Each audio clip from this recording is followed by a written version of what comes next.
हरिओम तत्सत। तो चलो एक बार फिर से हरिनाम के साथ कथा की शुरुआत करते हैं। पिछली बार हमने कथा सुनी कि कैसे वैकुंठ के जो 2 द्वारपाल थे, जय और विजय, उन्हें ब्रह्म कुमारों के श्राप की वजह से पृथ्वी लोक पर आना पड़ा, जहां वे कश्यप मुनि और दिति के पुत्र हिरण्याक्ष और हिरण्यकश्यप के रूप में पैदा हुए।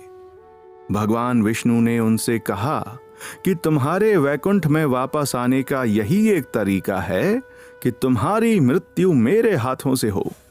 तो वराह अवतार लेकर भगवान विष्णु ने हिरण्याक्ष का वध कर दिया।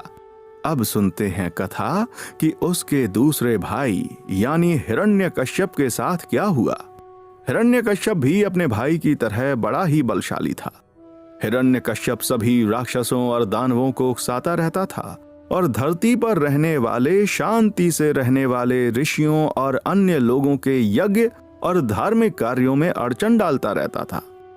यज्ञ के बिना देवताओं को भी बहुत परेशानी होती थी, क्योंकि उनकी शक्ति कम हो जाती थी। और फिर जब भगवान विष्णु ने वराह अवतार धारण करके हिरण्याक्ष का वध किया, तो उसका भाई हिरण्यकश्यप बहुत दुखी हुआ और गुस्से में आग बबूला भी हो गया। गुस्से में आकर उसने अपने भाई के अंतिम संस्कार के बाद हिरण्यकश्यप ने मंदरांचल पर्वत पर जाकर एक बहुत ही कठिन तपस्या की। अब हिरण्यकश्यप का बस एक ही सपना था कि वो अमर हो जाए। वो नहीं चाहता था कि कोई भी उसको हराए, ना ही बुढ़ापे और ना ही बीमारी से वो परेशान हो और ना ही किसी और परेशानी का उसे सामना करना पड़े। वो पूरे ब्रह्मांड का सबसे बड़ा शासक बनना चाहता था और इस इच्छा की वजह से उसने मंदरांचल पर्वत की घाटी में जाकर कठोर तपस्या और ध्यान करना शुरू कर दिया। अब जब देवताओं ने देखा कि हिरण्यकश्यप तपस्या में लीन है, तो अभी वो किसी को परेशान नहीं कर पाएगा, तो वो अपने अपने घर लौट गए। लेकिन हिरण्यकश्यप की तपस्या से उसके सर से एक आग की लपटें उठने लगीं, जिसने पूरे ब्रह्मांड और इसके निवासियों, पक्षियों, जानवरों और देवताओं को परेशान कर दिया।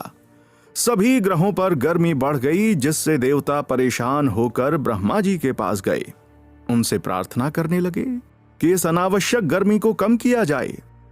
उसकी तपस्या इतनी कठोर थी कि ब्रह्मा जी भी परेशान हो गए और खुद जाकर देखना पड़ा कि हिरण्यकश्यप इतनी कठिन तपस्या क्यों कर रहा है। ब्रह्मा जी महान ऋषि भृगु और अन्य प्रमुख व्यक्तियों के साथ हिरण्यकश्यप के पास गए। ब्रह्मा जी ने अपने कमंडल से हिरण्यकश्यप के सिर पर जल छिड़का और कहा कि भाई अब तुम शांत हो जाओ और ठीक से बताओ कि क्या चाहते हो। हिरण्यकश्यप ब्रह्मा जी के सामने झुक गया और बार बार नमन करने लगा। जब ब्रह्मा जी ने उसे आशीर्वाद देने पर सहमति दी, तो उसने प्रार्थना की कि उसे ऐसा वर दें जिसकी शक्ति से उसे ना ही किसी स्थल और ना ही जल में मारा जा सके, ना दिन में और ना ही रात में, ना ही किसी हथियार से, ना ही जमीन और ना ही हवा में, और ना ही किसी मनुष्य, जानवर, देवता या अन्य जीव या निर्जीव वस्तु से। उसने साथ ही 8 यौगिक सिद्धियों जैसे अणिमा और लघिमा की भी मांग की। अब बात यह थी कि हिरण्यकश्यप जानता था कि भगवान ब्रह्मा ने ये सभी चीजें अपनी लंबी तप और ध्यान, योग और अन्य साधनाओं के माध्यम से प्राप्त की हैं, और वो भी ब्रह्मा जी के जैसा ही स्थान प्राप्त करना चाहता था। साधारण तपस्या और योग के माध्यम से प्राप्त शक्तियां कभी कभी समाप्त हो जाती हैं, लेकिन भगवान की कृपा से प्राप्त शक्तियां कभी भी समाप्त नहीं होती। इसलिए हिरण्यकश्यप ऐसा आशीर्वाद चाहता था जो कभी भी समाप्त ना हो। और दूसरी बात यह भी थी कि हिरण्यकश्यप को भगवान विष्णु के पशु का रूप धारण करके उसे मारने का डर था, क्योंकि भगवान ने उसके भाई को वराह रूप में मार डाला था। इसलिए उसने सभी प्रकार के जानवरों से बचाव के लिए ऐसा वर मांगा। लेकिन जानवर के रूप में ना आकर भी विष्णु अपने सुदर्शन चक्र से उसे मार सकते थे, जो कि भगवान के शारीरिक उपस्थिति के बिना कहीं भी जा सकता है। इसलिए हिरण्यकश्यप ने सभी प्रकार के हथियारों से भी बचाव की योजना बनाई। उसने समय, स्थान और देशों से भी बचाव किया, क्योंकि उसे किसी अन्य भूमि पर किसी और के द्वारा मारे जाने का भी डर था। बहुत से अन्य ग्रह हैं ऊंचाई पर और नीचाई पर, इसलिए उसने उन ग्रहों के निवासियों से भी न मारे जाने का आशीर्वाद मांगा। ब्रह्मा, विष्णु और महेश ये 3 प्रमुख देवता हैं। हिरण्यकश्यप जानता था कि ब्रह्मा जी उसे नहीं मारेंगे, लेकिन उसने विष्णु और शिव से भी न मारे जाने की प्रार्थना की। इस प्रकार हिरण्यकश्यप ने सोचा कि वो इस ब्रह्मांड में किसी भी जीवित प्राणी द्वारा किसी भी प्रकार की मृत्यु से सुरक्षित है। उसने आम तौर पर होने वाली प्राकृतिक मृत्यु से भी बचाव चाहा, चाहे वो उसके घर के अंदर हो या बाहर। अब ब्रह्मा से ऐसा वरदान प्राप्त करके हिरण्यकश्यप खुश हो गया कि भाई अब तो मैं ही इस संसार का राजा हूं, मुझे कोई भी नहीं हरा सकता और ना ही मार सकता। जब वो वापस अपने घर आया तो देखा कि उसकी पत्नी को एक सुंदर बेटा हुआ है, जिसका नाम रखा गया प्रहलाद। हिरण्यकश्यप अपने पुत्र को देखकर बहुत खुश हुआ। हिरण्यकश्यप के गुरु शुक्राचार्य के 2 बेटे थे, शंडा और अमरका। इन्हीं दोनों को प्रहलाद महाराज की शिक्षा का जिम्मा सौंपा गया। शिक्षक प्रहलाद को राजनीति, अर्थशास्त्र और अन्य विषयों की शिक्षा देने की कोशिश करते रहे, लेकिन प्रहलाद ने उनकी बातों पर कभी ज्यादा ध्यान नहीं दिया। वो तो हमेशा विष्णु की भक्ति में लीन रहते थे। प्रहलाद को दोस्तों और दुश्मनों में भेद करने का विचार पसंद नहीं था। वो सभी के प्रति समान भाव रखते थे। जब प्रहलाद थोड़ा बड़ा हुआ तो एक बार तो हिरण्यकश्यप ने उसे अपने पास बुलाया और उससे पूछा कि उसने अपने शिक्षकों से सबसे अच्छा क्या सीखा है। प्रहलाद ने जवाब दिया कि एक आदमी इस भौतिक संसार में उलझा है और हर चीज के बारे में सोचता है कि ये मेरा है और वो मेरे दुश्मन का। उसे गृहस्थ जीवन छोड़कर जंगल में जाकर भगवान की पूजा करनी चाहिए, क्योंकि देखा जाए तो ये सारी सृष्टि, इसमें रहने वाले सभी प्राणी ईश्वर के हैं। सभी में ईश्वर का वास है।